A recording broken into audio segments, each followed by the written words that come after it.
All right, next time I'll wait for the video to come up. Hi, everybody. So glad that you're here. I need to make a couple of introductions. First of all, I'm Mike, and I went to Miami of Ohio. And, graduated in 4 years, got a job, believe it or not. And so that happens every now and again. My wife, she's Foxy. She went to Michigan State University. So I was born and raised a Buckeye, obviously, and so a couple of things. I mean, just to get it out of the way. Number one, we're going to have a prayer and fasting time for Cardale Jones tomorrow. It's going to be awesome.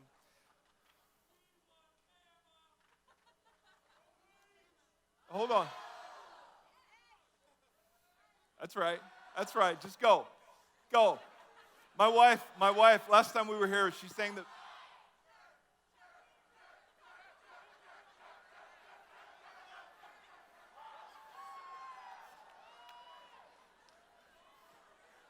Okay. All right. So I don't even need to get people passionate about football.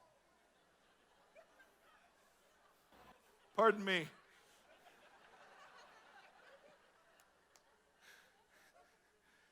It's Mark, right? Mark, what are you doing? Plugging the band back in? Okay. All right. Yeah. I was subtle. I wouldn't have noticed at all. So I want to congratulate the Wolverines. You've got a new coach, I hear. So it's nice to finally have a rivalry again. You know, it's been pretty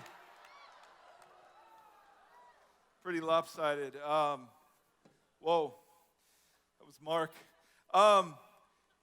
If you have a Bible, let's go to Genesis chapter 1. Now, I have the very fortunate or unfortunate task of talking about sexuality over the next couple of times that we are meeting together. And I have 3 kids, so you know I've had sex at least 3 times. So that qualifies me just fine.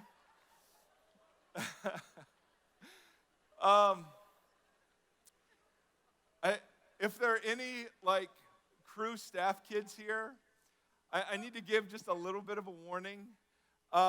These will be PG-13, 14-esque talks, and so I'm sure your children have heard many things. But in case you don't want to answer more questions, I hear there's programming for them. But here's the thing. And I say it's fortunate and unfortunate to be able to talk about this because on the one hand, I mean, there isn't anything more relevant to real life following Jesus than this issue. But on the other hand, there isn't anything that is the basis of so much confusion and antagonism and disagreement and shame and pain and disappointment as this area too. And so the big battle I feel coming in is just to ask for your grace to speak to you 3 times about the same thing 3 different ways, and to wait until I've spoken 3 times for you to reserve judgment on whether or not what I'm saying is true. And what I mean by that is because of limitations of time, the topic's so complex and so multifaceted that tonight, tomorrow night, they all fit together. And for some of you, I just think there's a whole lot of pain and a whole lot of shame. I would imagine that there are more than a few of you wrestling with same-sex attraction. There are more than a few of you that have been raped. There are more than a few of you that have been abused in your life. There are more than a few of you that are just hooked utterly and completely into porn. There are more than a few of you that are awesome at singing songs for Jesus, but when it's alone time with your significant other, that's a different story. And so, because this is an area of so much pain and so much misunderstanding that the church contributes to, sadly enough, I would just like you to reserve judgment until we can be together 3 times to see what you think. I received 2 different messages growing up. My parents got divorced when I was 9. I was abused, sexually molested when I was 4. I don't remember that. Evidently, a babysitter was involved. But I was wide awake sexually very early. I hit puberty early. My dad didn't really know what to do because my mom had left. And so to tell me what girls were like, he bought me a Playboy magazine. And magazines are glossy things that you hold in your hand that aren't websites, and you flip through them. But in it, just to clarify, I'll be using a number of 80s references that I'll have to explain to you, so just bear with me. But my dad just said, hey, here's what girls are like, and he just kind of gave me this magazine. And that was kind of the first I'd seen of some things, which set up a nice lifelong battle with porn that continues to this day. The church, on the other hand, grew up in a very, very conservative church, the kind of church where you could sit through entire years of sermon listening and not encounter anything that was relevant to your life. Great doctrine, utterly irrelevant. And when I hit 13, I got taken into a back room by a youth leader I'd never met before. And he took me through this sheet called the Biological Hand Grenade Ladder. Right. Sheets are pieces of paper that you write on. So it was this ladder, and on the bottom of it, it had holding hands, and on the top of it, it had intercourse. And then it had, every rung of the ladder was like more physical. So there was like petting, which I'd never heard of ever in my life. And then there was heavy petting, which I was like, I don't know what that is, but it sounds weird. And it just had, and so I have this horribly awkward conversation that none of this is explained. It just says the farther you go up the ladder, the more explosive the consequences, so don't. And that was all my church said about sexuality. So, message from my dad, but really the world about what sexuality is like, and a message from the church that just said, don't. It's dirty, naughty, bad, save it for the one you love when you're married, right? I mean, that was kind of the message. And I realized as I grew up, and now minister and pastor, that neither of those views is the right one. And so on behalf of the Church of Jesus, as a pastor in that church, part of the problem, and maybe someday, Lord willing, part of the solution, I'm sorry for the ways in which either our silence or condemnation has driven so many away from the beautiful Jesus. And if you're here and this topic is not a topic you want talked about, I get it. But I'd like just to ask your grace. So we look maybe in some ways at this topic you haven't considered before. Genesis chapter 1. If you have a Bible, you can follow along. It's this beautiful narrative bit of poetry that in the beginning, God creates and he speaks things into existence. And there's this rhythm and pattern to it. He speaks. He says, let there be whatever it is. And then it happens. And then he declares it to be good. And this happens several times. Start with me in verse 24, Genesis 1:24. And God said, let the land produce living creatures according to their kinds. Creatures that move along the ground, the wild animals, each according to its kind. And it was so. God made the wild animals according to their kinds, the livestock according to their kinds, and all the creatures that move along the ground according to their kinds. So right before we get to the creation of human beings, we have the creation of animals. Verse 26, the whole rhythm of the chapter changes.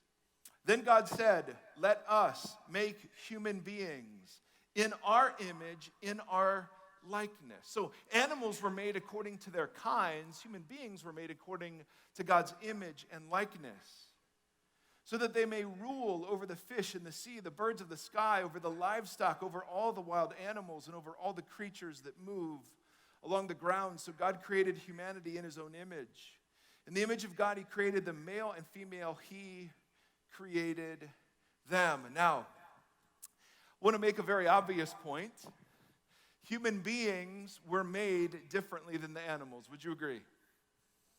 Right, so animals, we love them, they're dear to us, they're near to us, but they're different from human beings. And at least in the text, one of the ways that manifests itself is that animals are made according to their kind. Human beings are made according to God's kind, according to God's image, to God's likeness. Now, those are temple words that have to do with a ruler who would place statues or images over himself or herself, over their territory. And those statues were called images of that king. So human beings were meant to be imaging what God and his benevolence and his power and his intelligence to the created order. That's a different topic for a different day. But the very obvious point I want you to see is that the creation of animals was a little different than the creation of human beings. Go if you would. We'll be back to Genesis. But if you have a Bible, go to Psalm chapter 8. There's something very important. We want to wrestle with three questions. What does it mean to be human? What does it mean to be male and female? What does it mean to be sexual? And all of that in 33 minutes. Psalm chapter 8. There's a big clock yelling at me. That clock may be disregarded depending on how we're doing. Oh, we'll say, don't woo it yet. I mean, give me 30 minutes and then see if you're still wooing me going longer. Psalm chapter 8, verse 3. The writer here, David, says, "When I consider your heavens, the work of your fingers, the moon and the stars, which you have set in place, what is humanity that you are mindful of them? Human beings that you care for them. You made them a little lower than the angels and crowned them with glory and honor. You made them rulers over the works of your hands. You put everything under their feet, all flocks and herds and the animals of the wild." Now, there are three different kinds of beings mentioned in Psalm chapter 8. Did you pick up what they were? Made them a little lower than the angels, right? So what is humanity that you were mindful of us? Made us a little lower than the angels, but made us to rule over the animals. Now, Captain Obvious is now about to make a point. The implication in a text like this is that we are neither angels nor animals, we're human beings. You're welcome. That was amazing. Now, the reason that matters is because in the scriptures, angels are called ministering spirits. They're spirituals. I mean, they're spiritual, but they're spirit beings. In the sense that they can manifest themselves physically, but their physicality isn't an essential part of their nature. They're invisible. They're spirits. So they don't have flesh and blood the way that we have flesh and blood. Animals, on the other hand, they're flesh and blood, but they don't have that spirit kind of awareness. So, I mean, no matter how much you love your dog or your cat, I mean, they aren't pondering the deep things of life. None of those animals are going to write a psalm like this, right? So you could say it colloquially. You could say it this way. Angels are spirits, and they have spiritual awareness, but they don't have bodies. Animals have bodies, but they have no spiritual awareness. Human beings have both. And one of the keys to understanding sexuality is understanding that we're neither angels nor animals. We're a hybrid of the spiritual and the physical. To pretend that we're angels means to pretend that we don't have true physical urges and desires. To pretend that we're animals means that those desires and urges rule us and there's nothing we can do against them. To be human means we are real about our desires, but they don't rule us. Go back to Genesis and go back to chapter 2. Genesis chapter 2. Is this making sense so far? 4 of us are in. That is fantastic. No, you're just sitting through this to get to all sons and daughters, which I don't blame you. I once spoke at a festival opening for Switchfoot and Chris Tomlin. And yeah, how'd you like to be that guy? Right? I mean, no one cared. I just ended the talk in the middle and walked off the stage and said, "Here's Switchfoot." So, Genesis chapter 2, notice verse 7. This is a complementary creation account. The image in Genesis 1 is of God forming a temple where he will dwell. In chapter 2, it's of a garden where he will dwell with his image bearers. And there's an interesting verse tucked in here. It says, "Then the Lord God formed a man from the dust of the ground." Now in Hebrew, it's really interesting. The man is called Adam, and he's made from the ground, which is called Adama. So the man is named after the ground. In other words, the Adam is named after Adama. So anytime human beings, particularly men, want to feel prideful about who they are, we're literally called men of dirt or men of dust in the introduction of the scriptures. Now, that's not the point. Then the Lord God formed a man from the dust of the ground and breathed into his nostrils the breath of life, and the man became a living being. The idea is that human beings are uniquely the hybrid of the spiritual and the physical. We're neither animals nor we're angels. Angels, of course, don't have the same physical urges. They don't have flesh and blood. Animals, of course, are driven by their instinct. They're in heat. There's nothing they can do. We just kind of have to take care of them right in the middle of their urges and instincts. But human beings are different, and this is so unbelievably critical because on the one hand, sometimes the church will say, listen, it's not proper for Christian people to talk about sexuality when they're gathered together, which makes zero sense to me when the scripture talks about it. But on the other hand, our world simply says, hey, you're college students, right? Go for it. You got to give them condoms because the kids are just going to do it anyway. And so what you have is neither an angel view that says, no, godly people don't lust and struggle with porn and are attracted to each other. But on the other hand, what you don't have is just the view that said, hey, the kids are going to do it, so let's just make sure it's safe.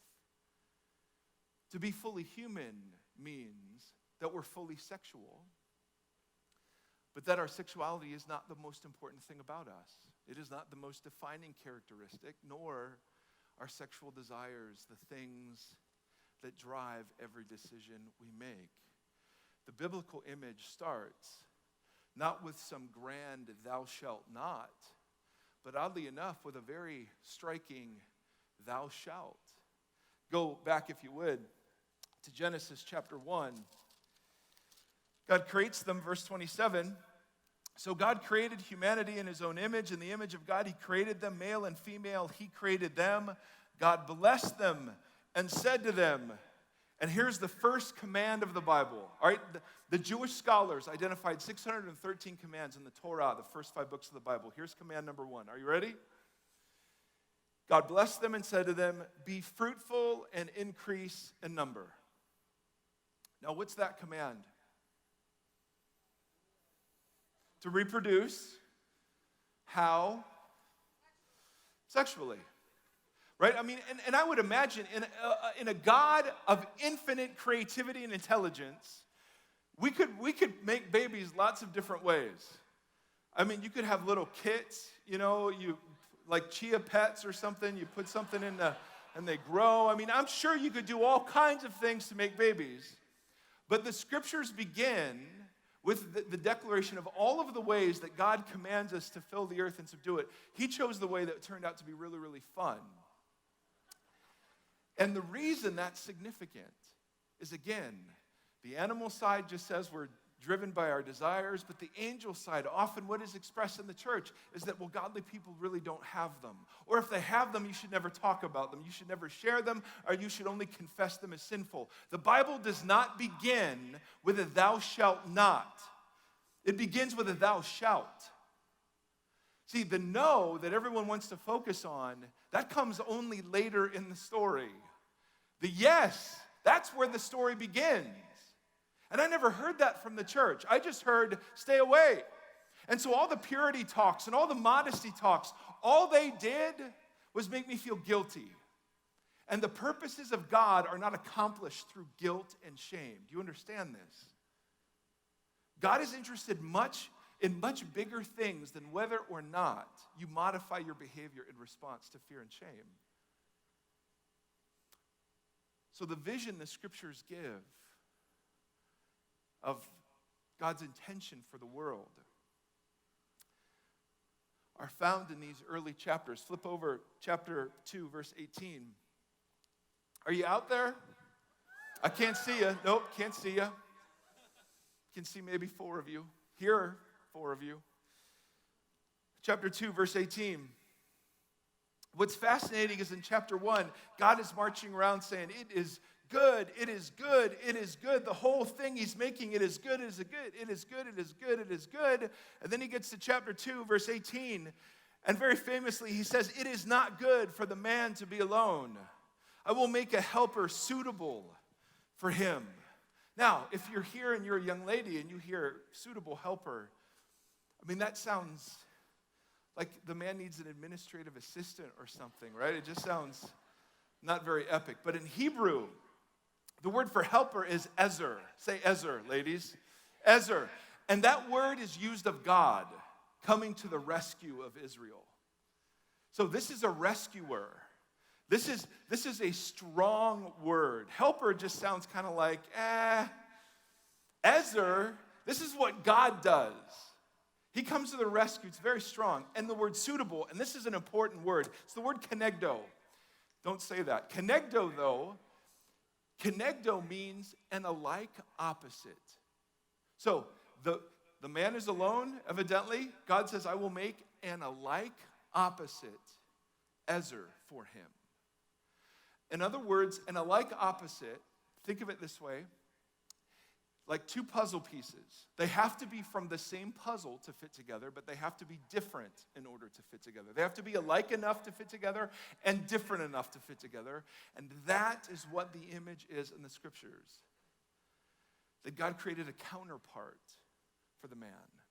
And the man turns out to be pretty excited. Verse 23. The man said, when he sees the woman, this is now bone of my bones and flesh of my flesh. She shall be called woman, for she was taken out of man. Verse 24, that is why a man leaves his father and mother and Xbox and free laundry. Oh, that's not in there, sorry.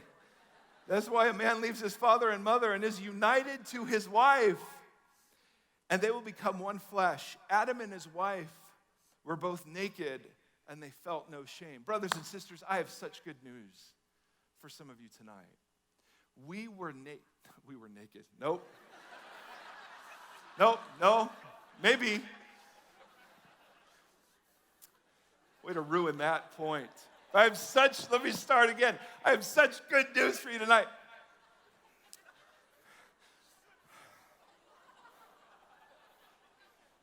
Baby, you're the only 10 I see. Now, sorry, I lost focus. Speaking of naked, no, I'm just teasing. The reason we're going into all of this is to make one very simple point. We were sexual before we were sinful. We were sexual before we were sinful. Your sexuality is not something to be ashamed of. Arousal, the desire for release, the nerve endings. God looked at the world, if I may be so crass, of penises and vaginas, and he said, it is very good. Well, you don't ever hear this, do you? I never did. I thought, and I picked up from the course of church, that this was somehow like the part that we wish weren't there. It's just the part to be confessed, never to be celebrated.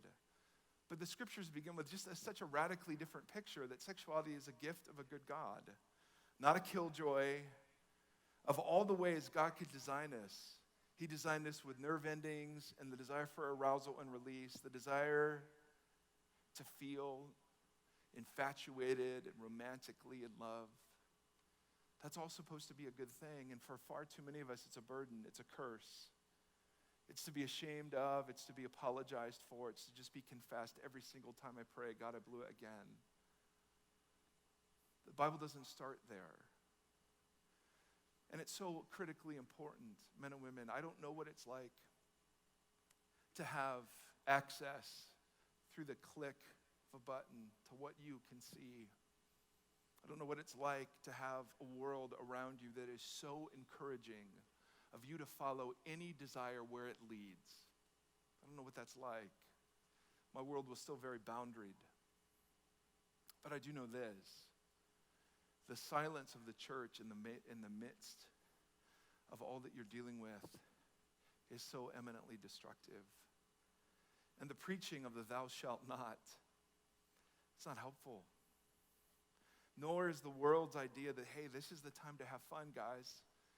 Settle down before you marry the ball and chain. It's not true either. So I just see the world lying to you, and unfortunately sometimes I see the church lying to you. And so tonight I just wanted to start with a very simple, but I think for me it was liberating point. What does it mean to be human? It means that we are full of desires. Not all of them are holy, of course.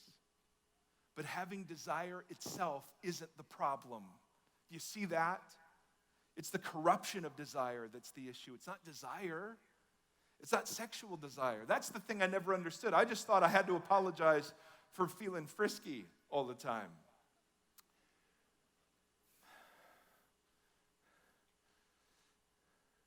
What's that, baby? What did you say? Were you agreeing with that statement? Just a side anecdote that's inappropriate. My wife and I filled out a premarital survey before we got married. And the question was, when you're married, how many times a week do you think you will have sex?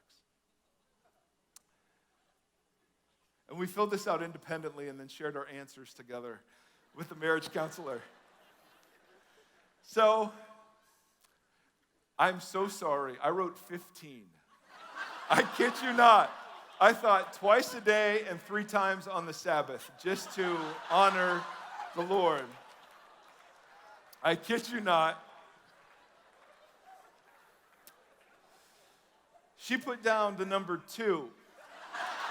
And even she overshot it, I think, a little bit 14 years in. What were we talking about? Oh, that it's good, yes. Squirrel? Is there a squirrel? So men and women, the biblical story doesn't start with a mean God cursing people with sex drives and then telling them to don't. It starts with you being made in the image of God, men and women equally being made in the image of God, needed together for the full image of God to be reflected, and a good God saying, go, fill the earth. I made it fun. That's how it starts. I never heard that. To be sexual before you are sinful means that it's possible to be naked and unashamed again. That's possible. And so we want to talk a bit about what that looks like. Go, if you would, to the book Song of Songs. Ooh.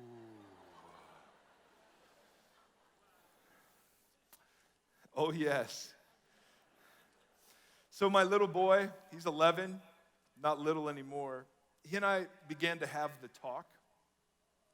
No Playboy was involved in that one. So the first night, we're talking about the fact that he has to take a shower now. And that it's not enough for him to wash his hair and let the soap run down his body and call that a shower. And so I'm like, bro, you gotta scrub parts of your body because they're gonna start smelling and your body's gonna start changing. You're gonna have hair growing kind of interesting places. And when you touch your penis, it's gonna feel differently than when you touch your elbow.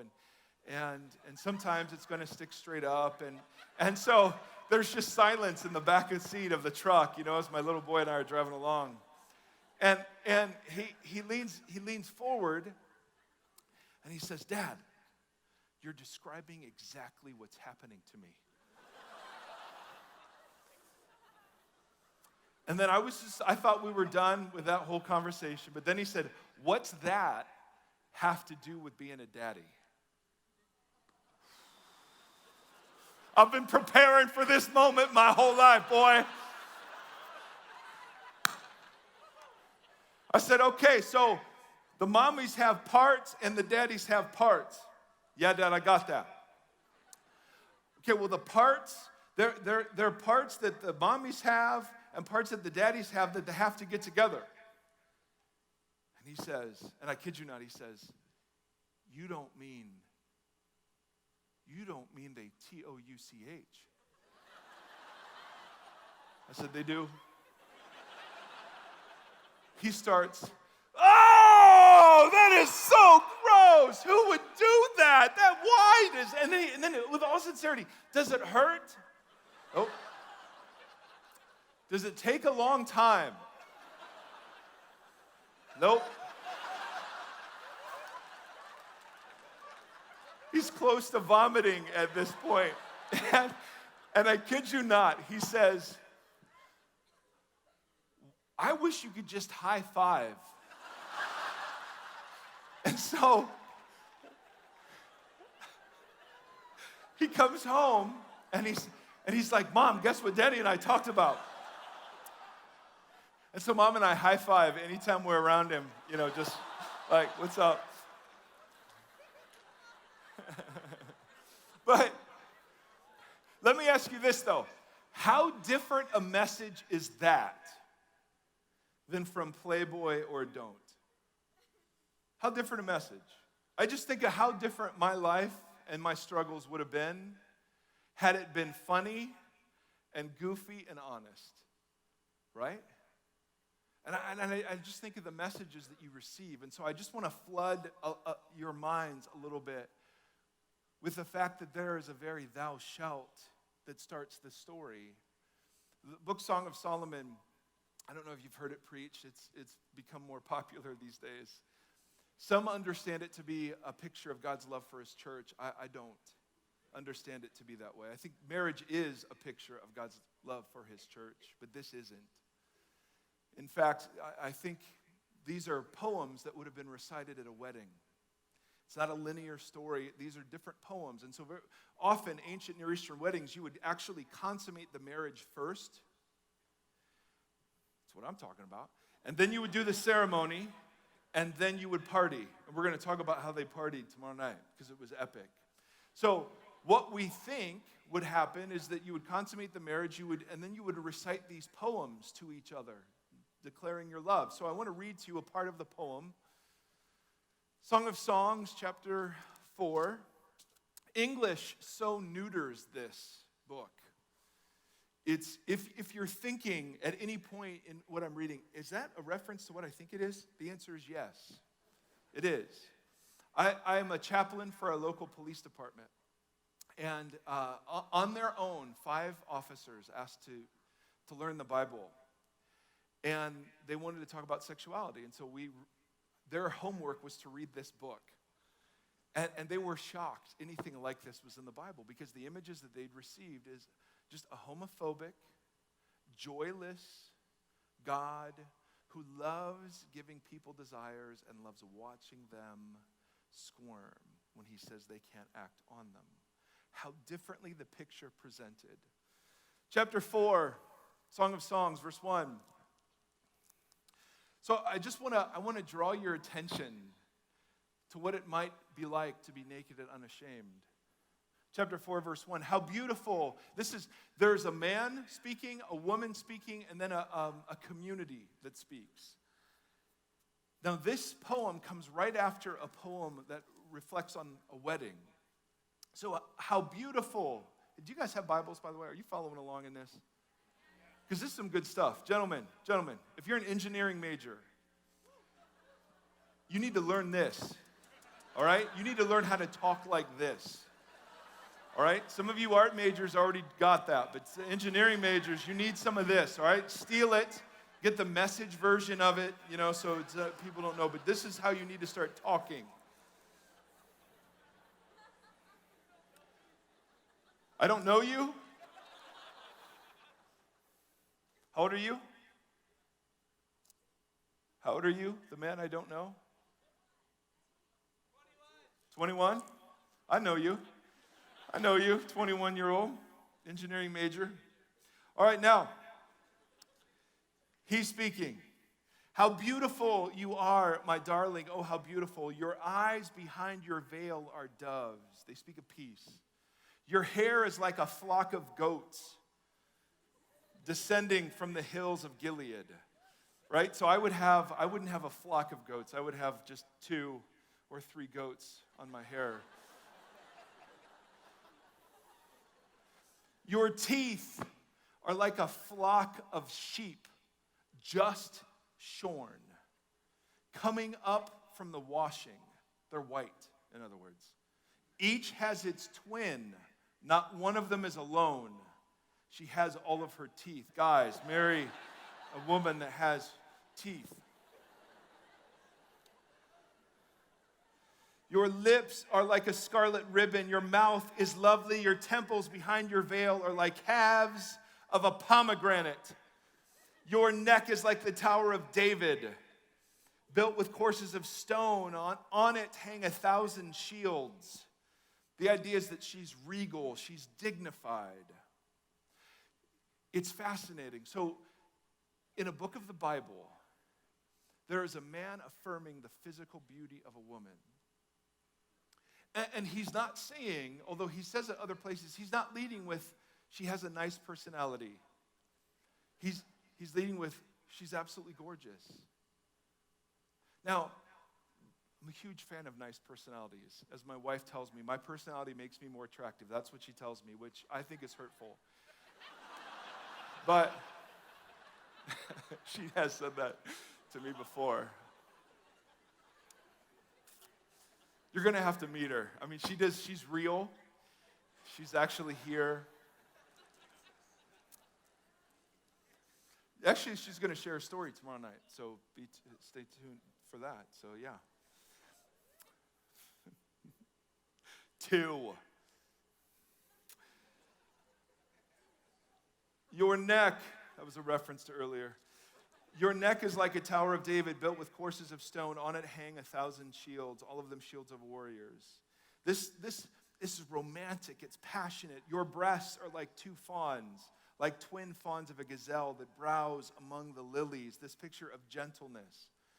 Until the day breaks and the shadows flee. All right, so all night, I will go to the mountain of myrrh and to the hill of incense.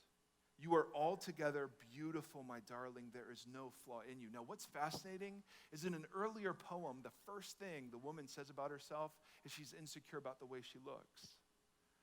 See, sexuality has this amazing power to breathe life, to be naked and unashamed before somebody and not be perfect, not look like the airbrushed images in the magazine rack or online, and to have somebody delight in the smallest details of how you look. There is life there.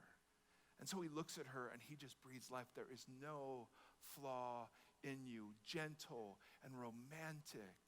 And this is in the Bible. I absolutely love it. Jump over, if you would, to verse 9. You've stolen my heart, my sister, my bride. You've stolen my heart with one glance of your eyes. How delightful is your love. And he's referring here to sexual love. My sister, my bride, how much more pleasing is your love than wine. Your lips drop sweetness as the honeycomb, my bride. Now, how would he know that? Milk and honey are under your tongue. How would he know that? I don't understand. What kind of kissing is that? What kind of kissing is that? What was that? Making out? Oh, you can do better than that. What kind of kissing is this? No, this is Hebrew kissing, brothers and sisters. France should get no credit for this.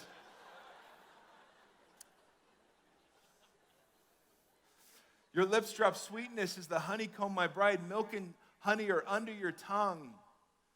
The fragrance of your garments is like the fragrance of Lebanon. And then he talks about her purity. He says, you are a garden locked up, my sister, my bride. You are a spring enclosed, a sealed fountain. And then he compares her to a garden. And then she responds in verse 16. Awake, north wind, and come, south wind. Blow on my garden that its fragrance may spread everywhere. Let my beloved come into his garden and taste its choice fruits.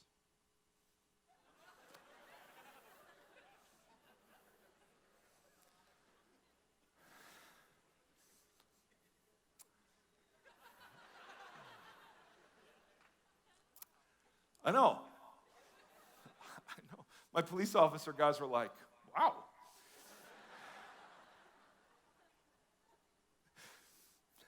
The reason I need you to take all three talks together is because this was relevant for some of us, but not all of us. For some of us, sex isn't a big deal. Been there, done that.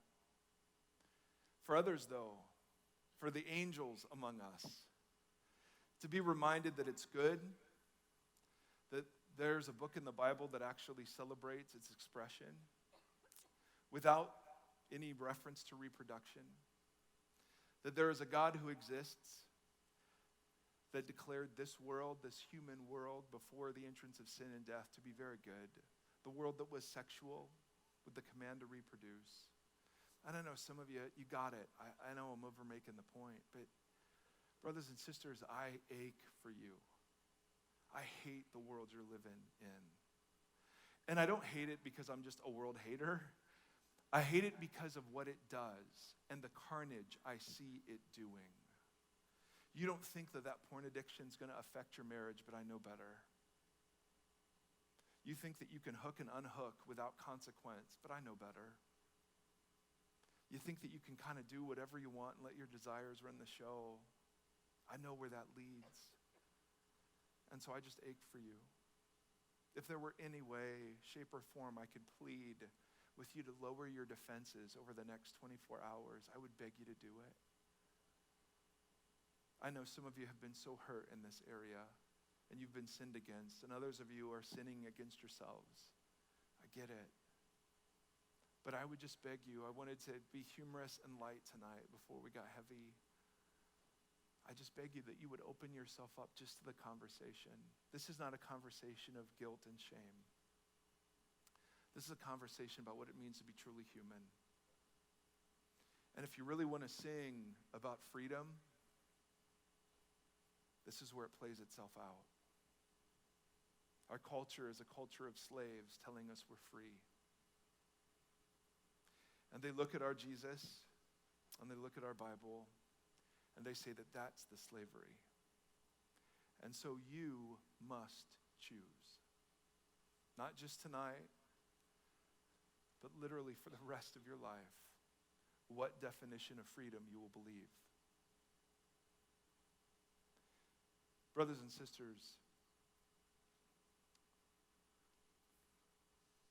the point tonight is very simple.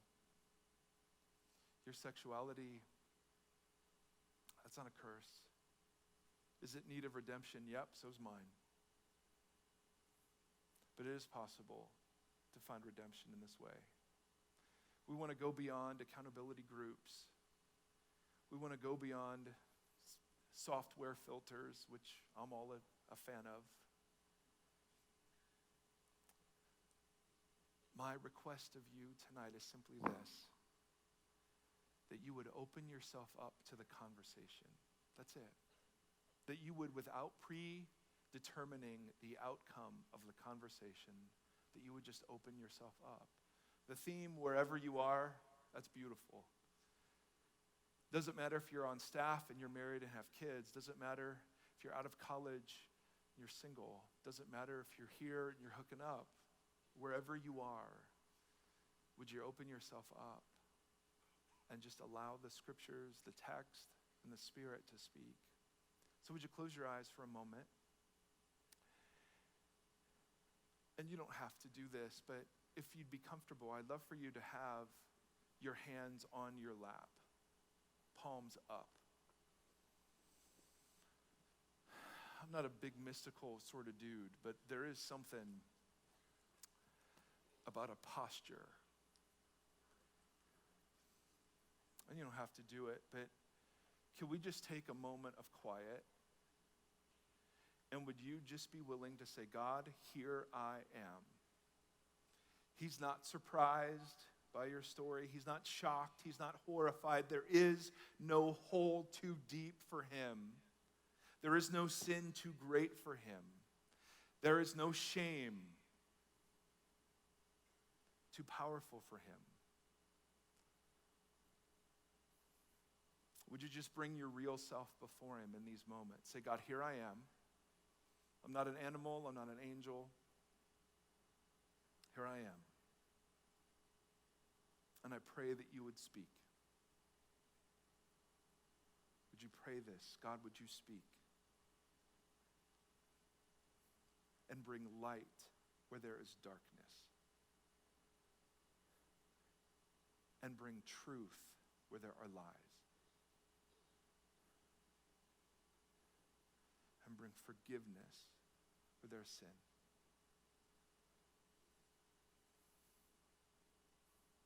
And bring healing where there's been destruction.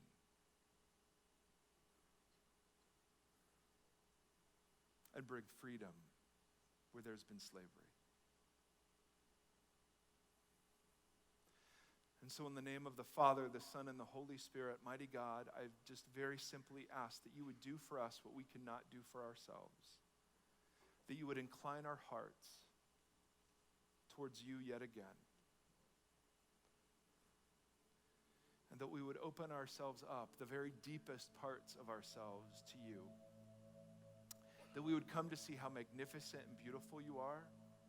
That we would come to see that you are good and you have our good in view. And Father, only you can do that. There are no words that are powerful enough apart from your words.